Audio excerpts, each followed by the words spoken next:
Welcome back, everybody. Welcome. IBECC Day 2. We're so glad you all made it through Day 1 and hope you got some good rest last night. I can see already by looking at some of you that you're feeling a little bit less stressed. And this is nice. You just have 2 short presentations to go.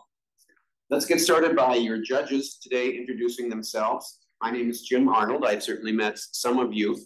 I am from the great city of Minneapolis, Minnesota, where I was a professor of management at the University of St. Thomas.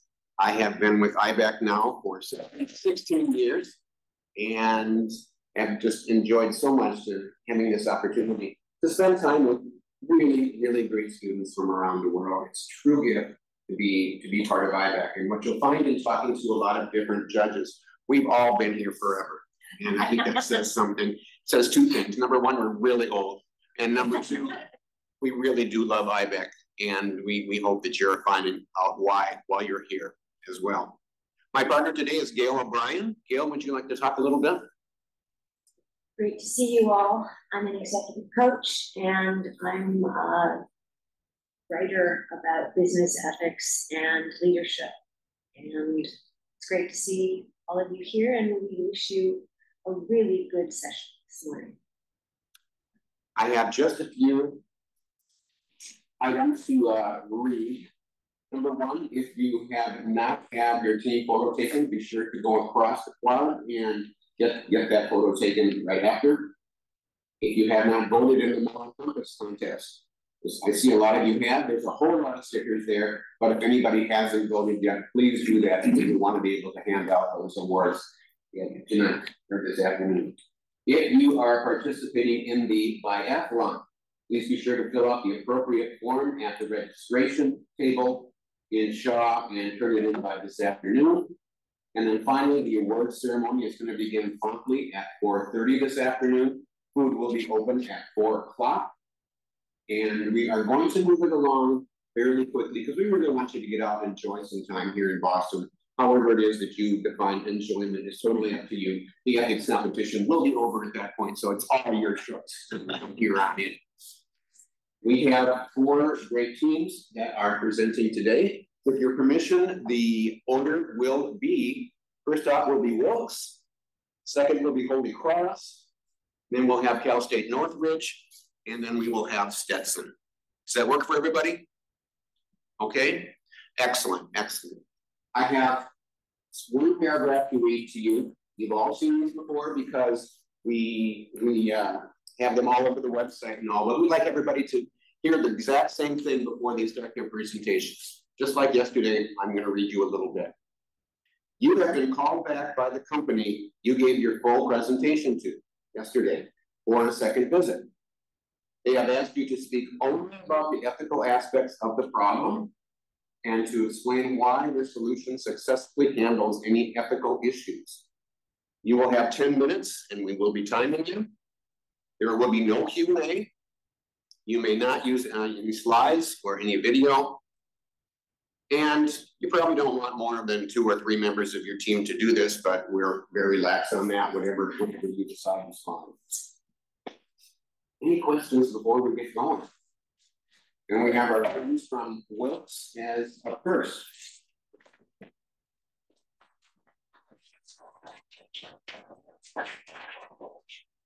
Okay, would you start, guys, by introducing yourselves and then you're ready to start? My name is Jacob Oros. My name is Liam Hackett. I'm Nick Splin. Excellent. Welcome back to IBECC, and you can begin just as soon as you are ready. So once again, my name is Jacob Oros, and I'm the financial advisor here at Diamond City Consulting. I'm joined with my colleague Liam Hackett and Nick Splin. So to begin, we would like to first thank you for having us back after our first consultation. And today we just wanted to discuss a little more about the negative impact and ethical concerns of your company's teenage employment habits. Adolescence is a formative period crucial for social and educational development. Most notably, we have concerns such as interference with education, exploitation, harmful work, and misdevelopment. Interference with education is things such as long hours and the inflexible schedules. This leads to missing school and bad grades. Education is a fundamental right and vital for future opportunities. Excessive work demand robs teenagers of crucial time for this development. Teenagers are also more vulnerable to exploitation in the workplace. This includes low wages, long hours, lack of understandings of their rights, which makes them less likely to speak up or know how to, as well as unsafe working conditions. Some of the work is inherently dangerous or unhealthy for the teenagers. The dangerous chemicals and the cleaning agents used, as well as hot surfaces such as stovetops and deep fryers, are not exactly safe for these young, inexperienced employees. Lastly, adolescence involves significant physical, emotional, and social development. These teenagers need time to build relationships with family and peers, not being entirely consumed with work and peers outside their social norm group. Focusing solely on economic development during this time robs them of these crucial experiences. These children need time to play, have fun, and grow with their peers. Now I will hand it over to Nick Splain. I would now like to dive into an ethical dimension which we feel best encapsulates our concern for these teenagers' well-being. And this would be interest-based thinking, which provides us a framework that focuses on the role of individual and collective interests in moral decision-making. First of all, we would like to highlight that there is this misalignment in the concern for both the employees and the board itself. As a board, they aim to maximize output and increase profits the best they can. As employees, they want to value their life outside of work itself. With this, I would like to now dive into the benefits and harms that these hiring practices present. Beginning with the benefits, hiring these teens accounts for the labor shortage in a post-COVID economy, as you can see. With this, it would seem as though there has been an increased abundance in teens, and as they're at the lowest level of the pay scale, this allows McDonald's as a company to maximize their profit margins. Digging into the harms, we first look at the impact on education.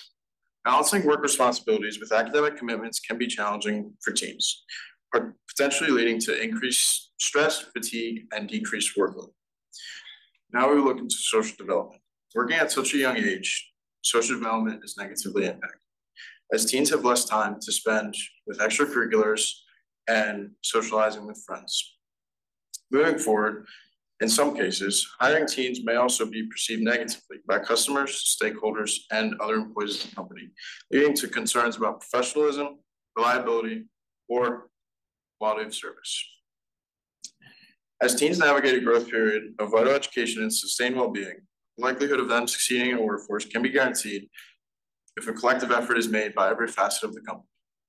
Moving toward a more ethical future for McDonald's, it is important that you, the board, understand the ethicality of our decision to combat teenage exploitation. So how do we move to that more ethical future? We believe our solutions can do just that. Our first solution is the implementation of the best practices. As a quick recap from our previous session, this would include outsourced inspectors, a top-down training model, and improved safety features. Our inspectors would ensure that all McDonald's locations are following all laws and the new safety features we want to implement.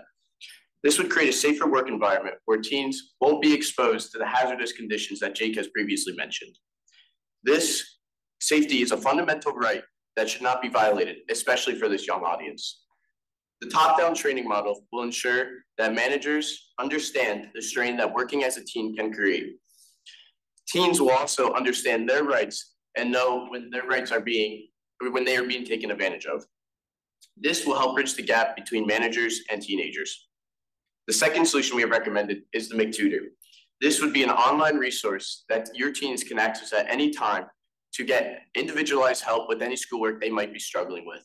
This is essential for their early development. Not to mention, you would get a more educated workforce in the process. Resorting to teenage labor stems from the rationale to solve your labor shortage. Otherwise, you would have benefited from hiring more older and educated workforce. While our solutions might not replace unethical practices with ethical ones, it will surely mitigate the adverse effects the teenagers are facing while working. Our solutions need to be seen in this light. Thank you.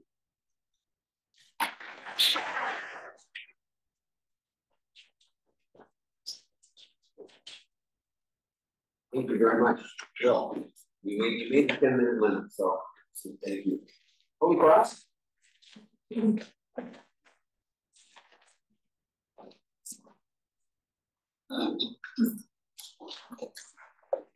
Gentlemen, can we ask you to introduce yourselves first before we begin?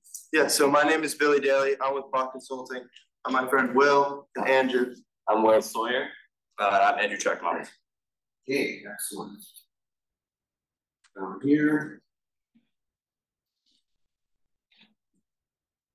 Okay, welcome back to IBECC once again, and please begin. Thank you. So, as you know, my name is Billy Daly, and I'm just going to be diving into the problems with plastic pollution and how Coca-Cola can help combat that. So, Coca-Cola has been a household name since 1886. They reach over 200 countries, which gives them power and influence over, like I said, 200 countries and all the youth, all the older folks. And so we also employed over 700,000 citizens and have the evaluation at $260 billion.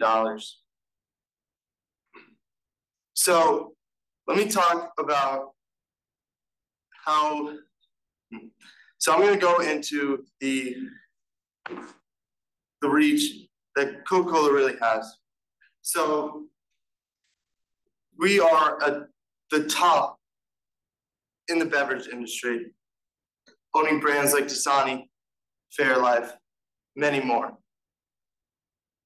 So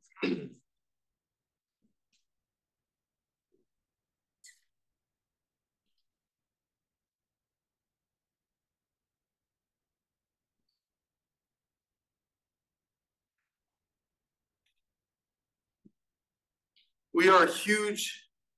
Coca-Cola is huge in the plastic industry. Since 1978, when they introduced the 2-liter PET plastic, which was revolutionary, we have been a huge impact in the problem. Coca-Cola makes 100 billion bottles per year, almost 200,000 per minute. But these cause with some problems. These problems include environmental impacts, economic costs, and human health care. Environmental impacts relate to people not recycling in these plastic bottles or packaging, getting into landfills, rivers, or the ocean, which often leads to marine animals ingesting or getting entangled in them, which leads to injury or death. The economic costs, as the board knows, Coca-Cola spends a lot of money on research and development to find ways to be sustainable. You have ambitious goals of being having 100% recyclable bottles by 2025 and 50% recyclable content in your packaging by 2030. However, Coca-Cola is the leading plastic polluter as it has been for 6 years straight. It pollutes almost 3 million metric tons annually, and it pollutes more than the next 2 plastic polluters combined. So as mentioned by Billy, we understand that Coca-Cola is massive. It's a huge entity, and as understood by Will, it produces a ton of plastic that gets into our environment and does a lot of damage to our lives and to the animals around us. So we believe that Coca-Cola was such a massive influence, it is your obligation to try to make a difference, and we have a solution to help with that. We believe a partnership with Loop Industries, they're renovating in the new technology industry when it comes to developing new plastics, is the solution to help close the loop of plastic production and all around lower plastic pollution as a whole. Loop has new technology in the past 2 years to be able to recycle any grade of plastic back into 100% virgin quality Loop PET plastics. With our solution, we would like Coca-Cola, a financially stable, strong, and globally relied on brand, to represent Loop Industries in North America and produce a plastic production facility based out of Atlanta near a lot of our local distributors. We believe by doing this, Coca-Cola will be able to not only instill change in the amount of plastic that they are producing into the globe, but be a example for many other entities to follow in terms of partnering and making joint agreements with companies that have the technology to help close the plastic production loop. Understanding that plastic is here to stay and plastic that is created lasts for about 500 years in our world, it is important to close that loop of new plastic being produced Now that we have this technology, plastic can be produced with pre-existing plastics. By cutting down the amount of plastic being produced, and in partnership with Coca-Cola's efforts to help clean through ocean cleanup partnerships or through our bottle collection systems throughout our whole entire globe, we believe that bringing in these recycled plastics with the help of Coca-Cola and Coca-Cola's massive influence to help show change in our environment is an ethical obligation that Coca-Cola needs to help clean up all the plastic bottles that they have produced and ended up in our world's landfills and oceans today. Thank you.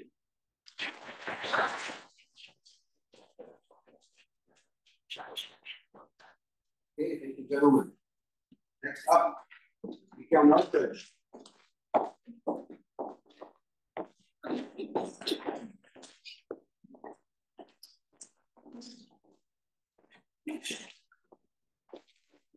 Introduce yourself to us. My name is Eric Quinn. I'm Jillian Watkins. And I'm Joseph Coulon. Okay, excellent.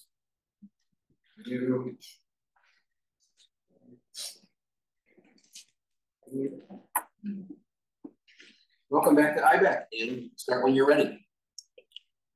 Good morning. Thank you, Pfizer's Board of Directors, for inviting us back on this lovely morning in Boston to continue our conversation about the ethical issue that we've seen result from Pfizer's pricing of the publicly subsidized drug Xtandi. I'd like to reintroduce ourselves to you. We are Madamed Consulting. My name is Eric Quinn. I'm Jillian Watkins. And I'm Joseph Coulon. And we are back here again, as I just said, to discuss the pricing of Xtandi and our recommendation to lower the pricing of Xtandi to make it more accessible to the taxpayers who helped subsidize this publicly funded drug. Publicly subsidized, there was a federal grant that allowed research and development to be carried out at UCLA, a publicly funded organization. I urge you all to consider a story about an individual who lost their life because they were unable to afford an essential drug. An essential drug being insulin in this case. A woman named Jada Lewis who was unable to afford her insulin that month, and due to rationing, she unfortunately lost her life. Now, this wasn't a story about Xtandi. However, we believe very soon it could be. In the very foreseeable future, Xtandi could be pricing people out of life as it currently is. We see many individuals are turning to alternative methods of funding for Xtandi, a popular method being crowdfunding. Individuals like Paul Sterchek are using websites like GoFundMe to fund their prostate cancer treatments, a large portion of that owing to the cost of Xtandi. We see individuals like Paul Sterchek, a father, a patient, a human being, who are unable to afford this drug that their taxpayer money helped fund. Paul Sterchek in 2023 raised about $30,000 for his prostate cancer treatment, which covers only about 2 months worth of Xtandi. Is that enough time? For many consumers, it's not. We see that other individuals are turning to different methods of funding. Some individuals are turning to international drug procurement. As in international markets, drugs are much cheaper than they are being priced at here in the US. This poses a strong ethical problem for Pfizer. As per your key values, you are hoping to instill a strong sense of excellence.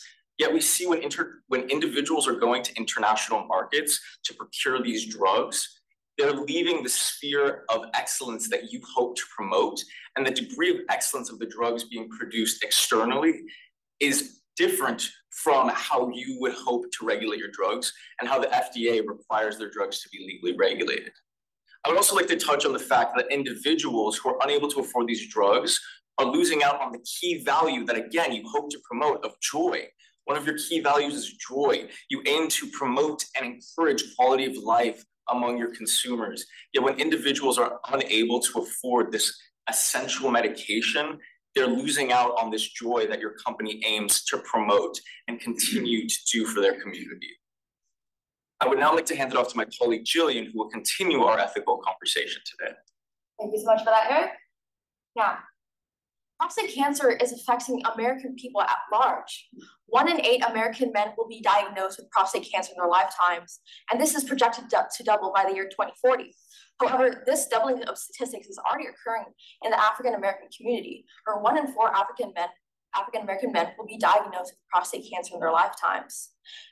And in fact, Black Americans are twice as likely to get diagnosed with prostate cancer, twice as likely to get diagnosed with late on-stage prostate cancer, which is what Xtandi is intended to treat, and twice as likely to die from this disease. Now, the reasons behind why this is occurring is so nuanced that we cannot possibly explain the entirety of the situation within our 10-minute conversation. It is important to take note that these issues seem to stem from a distrust that these communities have with healthcare.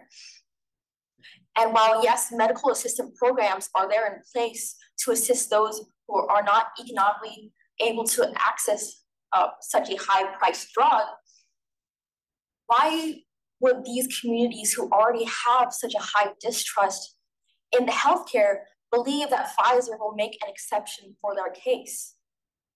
And while, yes, Medicare is a revenue, another alternative avenue where these members and American people as general be able to afford the drug, Medicare is not a long-term viable solution. In fact, you are in current negotiations with Medicare because Medicare no longer wants to provide for a drug that's priced so high at its current price point. So that is why we at ManaMed believe, for the greater good of American society, that Pfizer should make the drug more financially accessible to the greater overall public. And bringing back to the creation of the drug, this drug was funded through public subsidies, such as those from the NIH and Department of Defense, and created in an institution that is the only reason why it is here today is because of land grants, UCLA. So we find that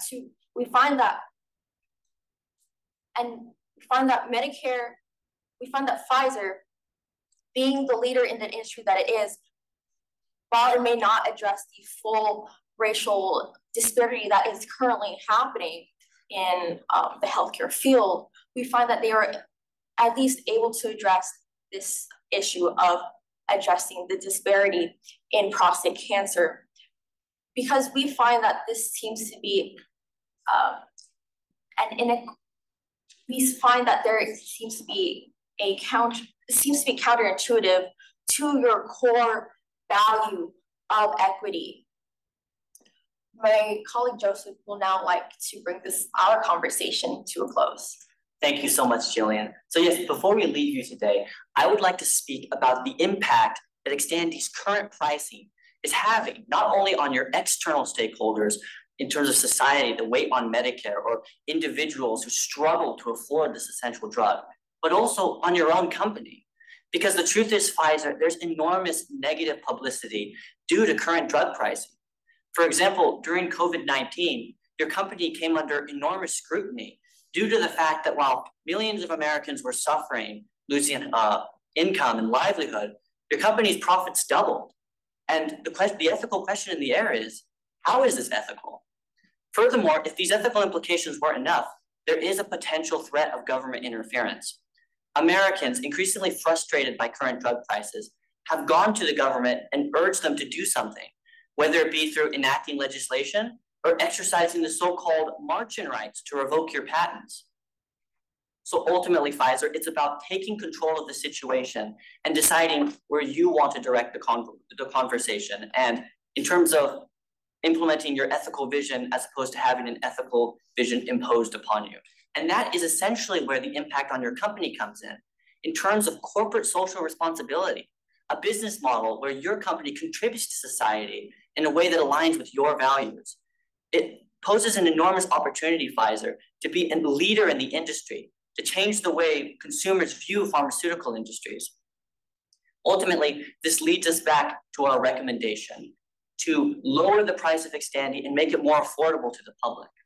While we recognize there are such things as patient assistance programs, due to the weight on Medicare and the weight on individuals, we do believe that ultimately, for the greater good of society and the greater good of your own company in the long term, lowering the price of Xtandi is highly recommended. And this ties into your core value of courage.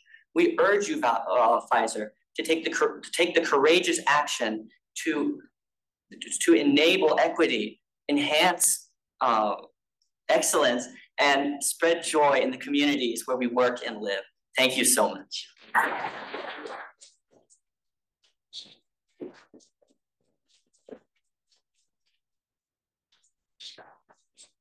Thank you very much. Stetson. You're all my friends. I'll take this one. I'm John Owen, by the way. And I'm Sadie Jensen. Wonderful. One moment here.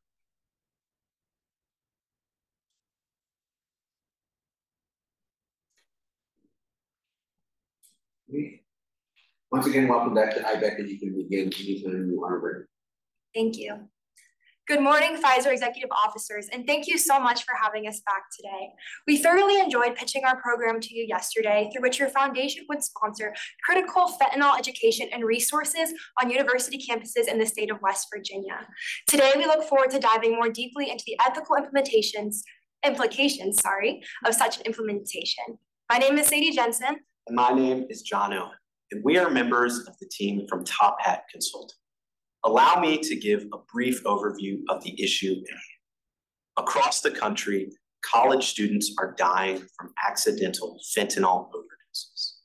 In fact, in Americans aged 18 to 45, the leading cause of death is fentanyl. Additionally, illicitly laced fentanyl accounts for an increasingly disproportionate number of opioid-involved overdoses. Issues arrive when college students turn to street versions of popular drugs, such as your product, Xanax, in order to cope with various mental health conditions or social pressures. Unfortunately, these counterfeit drugs are often laced with fentanyl, which dealers use to make their product go further or increase their profit margins.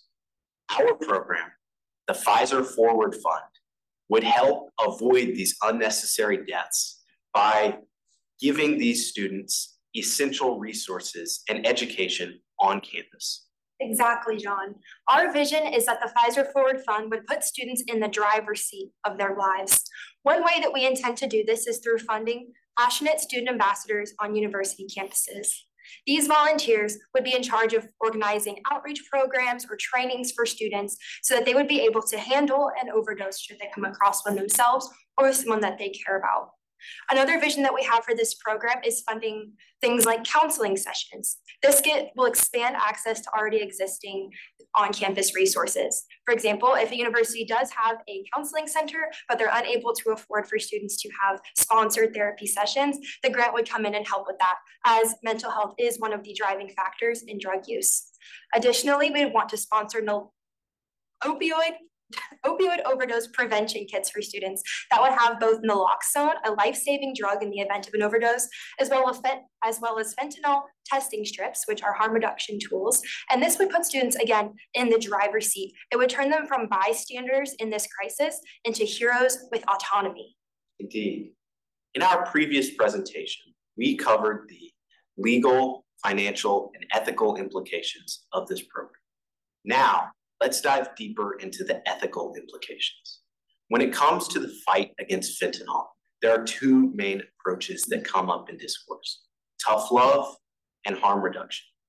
Tough love focuses on not destigmatizing the drug and getting the drugs and the drug users away from society through strict policies and prevention methods. Harm reduction accepts drug use as a part of modern society and works to minimize its hazardous effects. We understand that you have already embraced the harm reduction approach as exemplified by your partnership with the Fight the Fakes organization and your donation of 1 million doses of the life-saving drug naloxone to the organization Direct Relief. Exactly, and we highly commend that. We want to take a look at Pfizer's core values to analyze where you stand in the ethical stance of this case. My colleague John mentioned tough love and harm reduction, both wonderful tactics, but we believe that the most effective tactic in combating the fentanyl crisis on university campuses will be combining both of those tactics into one approach that prioritizes health and humanity first. The Pfizer Forward Fund aims to not only not destigmatize drugs, but also, more importantly, not to dehumanize drug users. It's important that we see that this ties into Pfizer's core value of equity, treating all people with respect and fairness, regardless of their background, their circumstances. They should not have to hide in fear or shame, but rather exercise their intrinsic human right to have a happy, healthy tomorrow. Absolutely, Sadie. Another of your core values is courage. We understand the courage it would take for a company such as yourself to sponsor a program that aligns with both tough love and harm reduction. Admittedly, it would be easier to choose one or the other. However, as we all know, easy roads often lead to mediocre destinations. And when it comes to students' lives, mediocrity is not acceptable. We encourage you to be a first mover, to show the world that you are true to your values and that you place the protection of a human life as a keystone of your corporate identity. Absolutely. Another one of Pfizer's key core values is excellence, rejecting mediocrity. It's a foundational moral business principle to do no harm. However, if we really think about it, at the end of the day, that's the bare minimum. How can you excel? How can you do better than doing no harm? Well, the answer is to do good in the process, which is exactly what the Pfizer Forward Fund intends to do. This program creates a culture of information and health on campus. It doesn't merely identify or acknowledge a problem, but provides a detailed roadmap for how to solve it. As one of the largest and most successful pharmaceutical companies in the world, you have a responsibility to use your platform to strive every single day for excellence. In this situation, excellence looks like not only caring about the present, but investing in the future being our university students. Consider Madeline Globe, a 21-year-old student from Colorado who died within hours of taking a $5 pill that she was told was Xanax, which treats anxiety, but was actually laced with fentanyl. Madeline and hundreds of stories like hers emphasize the urgency and importance of this matter. As a responsible corporate entity, Pfizer cannot turn a blind eye to this crisis. They cannot ignore these vulnerable college and university students. Because after all, just like you and I and Madeline, these university students deserve to live long lives full of joy. Indeed. In that same vein, the last of your core values is joy. One can easily imagine the joy that is stripped from students and parents in universities' lives, even with just one accidental fentanyl overdose. By addressing this crisis, you would reinforce your commitment to your four key values: courage, excellence, equity, and joy. Also, you would demonstrate your commitment to ethical business practices. But not only this, you would reinforce your position as a socially responsible corporate citizen. Given the inherent potential for harm within the opioid industry and your expressed commitment to your stakeholders, this brings us to your social responsibility within this situation. Your corporate social responsibility model should highlight your efforts to improve the lives of the people within this situation. Yes, the students should be the most important stakeholder, but I might remind you that they are not the only stakeholder. Other stakeholders include the students' parents, the university and their faculty, the overall community, and you, Pfizer. That being said, the student safety should be of the utmost priority to you. By protecting the students, you can make sure that you are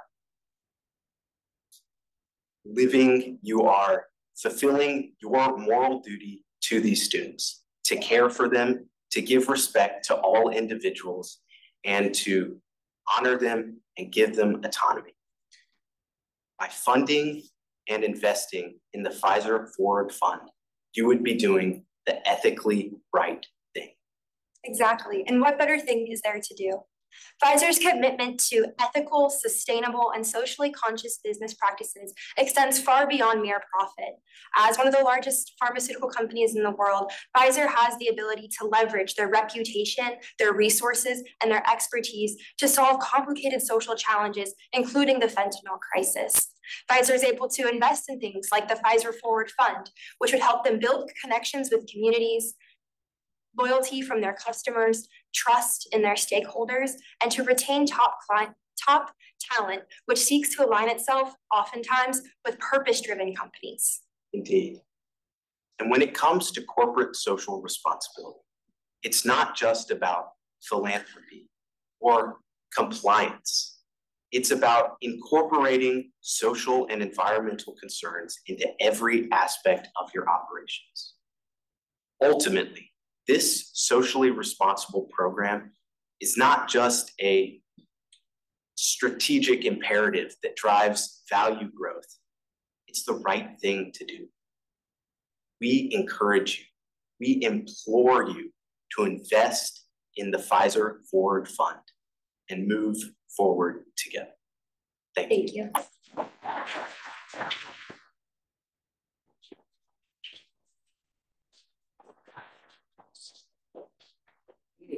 Thank you, everybody. We're going to take just about a 3 to 4 minute break here. So if you don't mind, we just put our heads together, and then we're going to offer you some feedback for a few minutes after that. So pop them with yourselves. We'll be right back with you. Great job.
Look at sales again.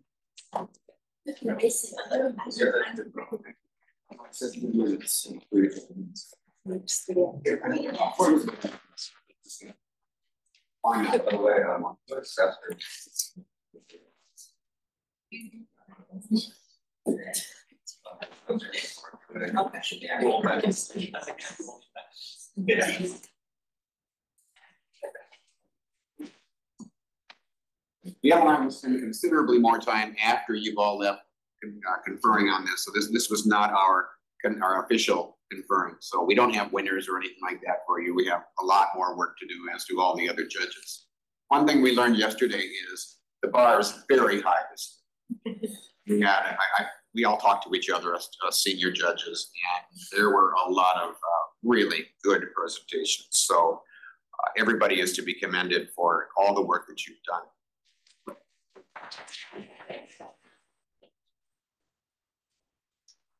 we'd like to do is we'll just run through the presentations, Gail and I, with just a little bit of feedback for you, because we have our histories in ethics, and we're both very old.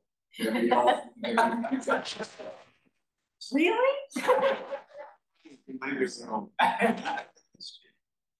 And hopefully that will be something that you can take back and use in your careers and in school and in future presentations, sort of thing. So we just want to be helpful is all. We're not here to pick you apart. Gail, go ahead. Like, have your little things that I know that I don't do more than 3 minutes. Yeah. I'll do that once. Okay, that's fine. Okay. I want to start obviously with Wilkes. I think you picked a very difficult subject. Not easy to figure out the balance when you're a consultant and you really hate what people are doing in the company and there's harm. It's hard to have that capacity to not shame, and yet there was a little bit of that, and I understand it. But really think about the fact that when you are doing all the wonderful research and all the things that you were doing to be effective, the presentation to the type of person that you would be doing it to, you have a chance to have a real impact on shifting their thinking as it relates to what ethics really can mean. We've both worked in companies where the reality is that ethics is light. And that's the one thing that IBECC is so brilliant about, because it is teaching all of us to understand how we can dig more deeply, and using things like what a company says their values are is extremely useful. And I don't think you did that. And that would have been helpful. But I thought that the commitment to the research that you had to do was really extensive. And I think that's terrific. So congratulations. And the whole goal of all of this is that you take away something that makes it stronger and easier for you when you're doing business interviews or when you're doing whatever. And hopefully you will be an agent of ethics. Thank you. Congratulations.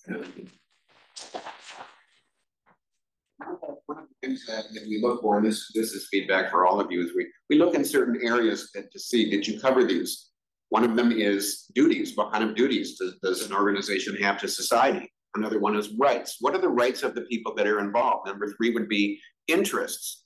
What's everybody's interest in this? Because everybody has an interest in any ethical situation. If you don't have any push and pull, you don't really have an ethical situation. And then what are the values, which is very important, because there's something called values in talk and values in action. And unfortunately, the two tend to be quite a bit apart. Everyone loves to say, we have these values. Well, so what if we don't really see them in action? And what I would have, I enjoyed the McDonald's presentation. What I would say about McDonald's is, correct me if I have this wrong, those that get the greatest benefit have the greatest duty, or something like that. There's an old saying like that. And McDonald's has a huge duty because they're a huge, ubiquitous American company that none of us can possibly escape. And whether you like McDonald's or not, McDonald's is here to stay, and they are as American and as worldwide as anyone can get. So McDonald's has a big duty to more than just their teenage employees. And so I would have liked to have seen a little bit more tied to what is the global interest that McDonald's has here.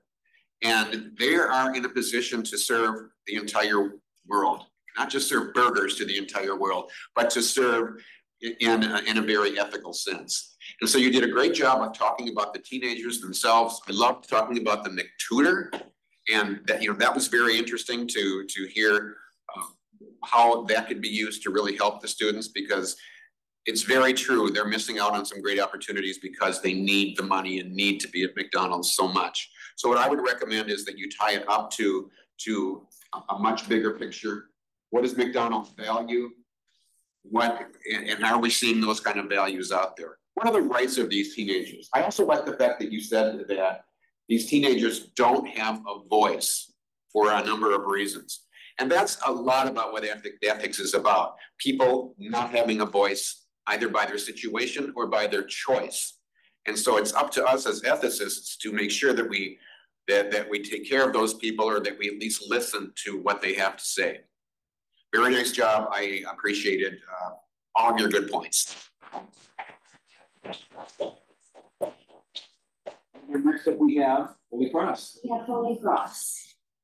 Holy Cross shared the same kind of challenge that was shared by the Golden Arches. The reality of having issues that just shouldn't be that way is a hard thing. I think that the team did good research. I think that they did good presentation, but I think for both Wilkes and Holy Cross, you both lost out by having cards. There is something, you guys didn't have cards, right? I didn't think so. Sorry, it's really hard when you do foreign. So there's another group besides you that did that. But it is really important that even though you didn't remember everything that you hoped to say, the courage of opening yourself to the reality of being in a really hard, difficult situation and continuing to talk about the things that you wanted the company to understand. Don't ever worry about that. That you're all in here to convey the best you can. And you did a very good job. And I think that the reality of how plastic gets done will be something that you all will be watching in the future, because you obviously have invested a huge amount of time and effort. And I think you should feel really very proud of that. So I congratulate you. And I think that for all of us, it's good to have a little bit of passion in how you're expressing what you're doing. And you did do a little of that. I think that the connection to what you were talking about really matters, and your way of trying to shape why it's such an ethical issue and why it is more of a global thing as well is really important. So congratulations. Coca-Cola, the other ubiquitous, huge American company, cannot escape no matter what. Again, Coca-Cola has huge duties. Like I said, about what are the duties that an organization has to the world and the greater good. Coca-Cola has a lot of duties, and not just in the US, but around the world. And what I would have liked to have seen maybe is a little bit more talking about what does it mean for Coca-Cola in the world? Because I would say as Coca-Cola goes, so goes the world, because they can't seem to make too many mistakes. Other than back in, was it 1984 when they introduced New Coke? When, yeah. Not a good year. Oh, you weren't born yet? Okay. No, I wasn't. Got it. And so I would like to have seen that. Now, one thing you have to remember is the concept of audience analysis, and that is you need to really think about who is your audience and find some demographics. Now, Coca-Cola being a very old company, that means there's going to be a lot of old white guys that are up at the top and a lot of very traditional thinking. And I can tell you from working with some of these older people on boards, they're very sensitive to how you appear and how you address them. Maybe when millennials are in charge and the rest of us are in diapers in a nursing home, you'll have the opportunity to do it however you want to do it. But appearing in tennis shoes to a board of directors and speaking in a more casual sort of way is simply not a good idea, because it is going to work against your message, and appearance is extremely important to those of us who are baby boomers and are used to that sort of thing. I don't know what it's going to be like when all of you millennials, what it looks like in Silicon Valley is that things are going to change. Don't you think so? What do you think? Is it going to change? Let's talk to some fellow baby boomers here. I'm sorry you're not. Well, I missed by like 2 years. Oh, okay. Okay. But that is the situation. So when I talk about audience analysis, it's not about you. It's about your audience. And again, I would encourage the tie to the greater good in terms of Coca-Cola, the good for the planet. And this is huge if they can work with Loop and either buy Loop or have a incredible partnership. That is going to improve the world. I love that you had a 200,000 statistic. Wow. And you drove that home, and that was beautifully done, because that is huge. Anytime you can give a shocking statistic, go with it, because the fact that I bet everyone in this audience can remember that if they think about it. So thank you. Nice job. We appreciated your information. And now we are moving on to nuclear. What I think is interesting is the capacity that all of the teams have had to really take so seriously what it is that they are spending weeks, months, understanding, because these aren't easy issues. And so there are no winners or losers to me in a situation whereby people have created the time and the space to really take ethics seriously, and to hopefully that will transfer into other things that are being done. I liked the cohesiveness of the team of the California State University at Northridge. I liked how there was a sense of passion and a sense of real engagement, trying to sell, but not sell. They weren't trying to sell a product. They were trying to make an idea that may not be in a leader's head, to see something different that normally is probably not spent as much time at. I think the very specific, ethics can be way up here, and the more specific things get, the more likely there will be a connection with someone. And talking about the African-American type of history with the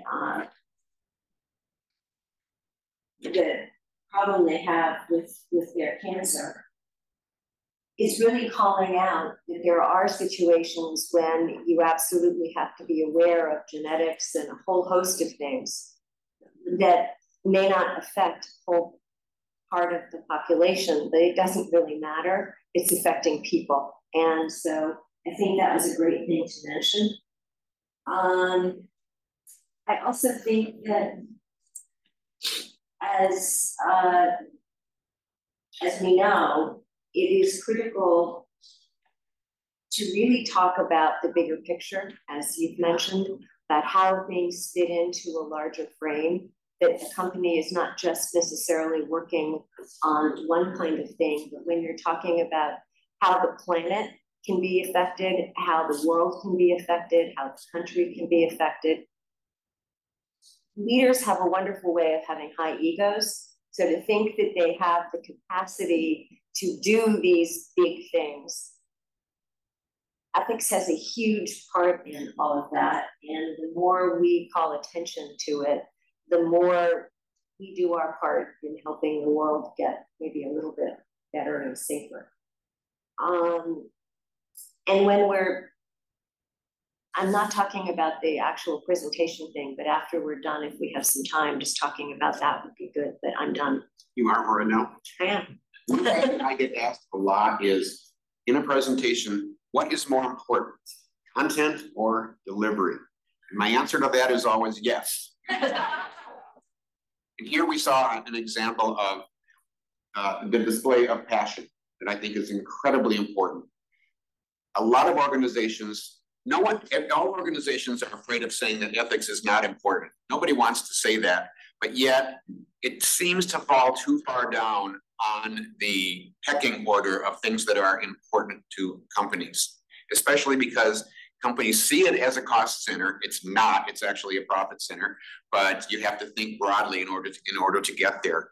But what we saw there was a passionate argument that it talked about death and destruction and these sorts of things, but yet it didn't just take the easy route.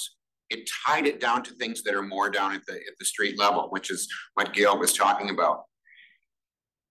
Your audience will never be more interested in your topic than you appear to be. And everyone in this group in Northridge seemed very interested in their topic. Again, tying it to the big picture. Again, talking about what are the rights of individuals? What are the interests, not only of the individuals involved, staying alive, et cetera, how does that interest our company? And then once again, the values and the virtues. All of these drug companies talk about their values, but yet what do you see out there in the real world? You see people dying, you see people unable to afford things. And so you have to ask yourself, what is the responsibility of the drug companies? And I think a lot of people would argue that our entire system in our government and a whole lot of other things are playing a role here too, but that drug companies have a big responsibility. And I think that came across very well. So good job, thank you.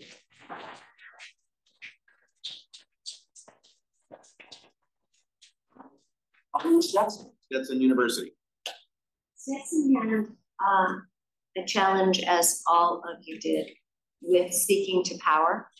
And I think that there is something about being really engaged in what it is you're trying to convey and how the benefits are that really can get leaders, in my experience, to be moving in directions that they wouldn't otherwise be. So I admired how Stetson handled the playoff with each other, the connection with each other, and also the message that was something that didn't feel like it was being sold, but it was opening up sort of the door to the reminder of what's actually happening when you're talking about people. And the humanity aspect of it is such a huge part of ethics. And that was expressed, I think, really very well. They were very comfortable in how they did what they did. And I know it's not easy to do this, especially if you haven't done it before. And so the practice is really what makes a difference. And as a kind of final comment, all of you brought so much work to this. And the kinds of information that does have an impact on leaders. And so that is really terrific. There are things that you will develop over the course of, I hope you come back next year, and I hope that you have equally challenging topics. But each time you get more comfortable with what it is you can do up here and what it is you can convey. And that's really the secret of this, that you're motivated by something that's bigger than yourself, that you really want to talk about and you want to help other people with. So I think all 4 teams deserve Another round of applause.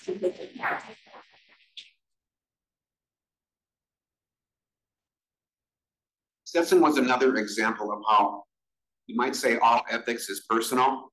At some point, we can talk about all the different effects on the planet and things like that, but it's important to realize that we care about the planet because we have to live in the planet.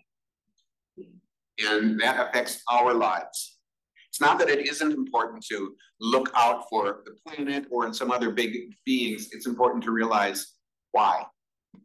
Why we are saving our society for people who are the next generation, for instance, things like that. And so bringing it down to a personal level was a strength of Stetson and Northridge as well. Bringing it down to the most personal level, talking about these college students. My gosh, what an emotional sell that was. Who doesn't want to look at the individuals that are college students, people that have kids, people that know people that have kids? How is that not an excellent emotional sell? And that was a very smart way to go about it. I love the passion that you both had in your delivery, and you made me want to listen to you. You all made me want to listen from a standpoint of your content was excellent. I felt a personal connection to the Stetson folks when they were talking, again, because of what you were saying, not only that, but how you were saying it. Content plus delivery. I thought that part was a particular strength. And again, looking at the duties, looking at the rights, the interests, the values, they were all there. And so I commend you for that. And it was another nice job. Thank you.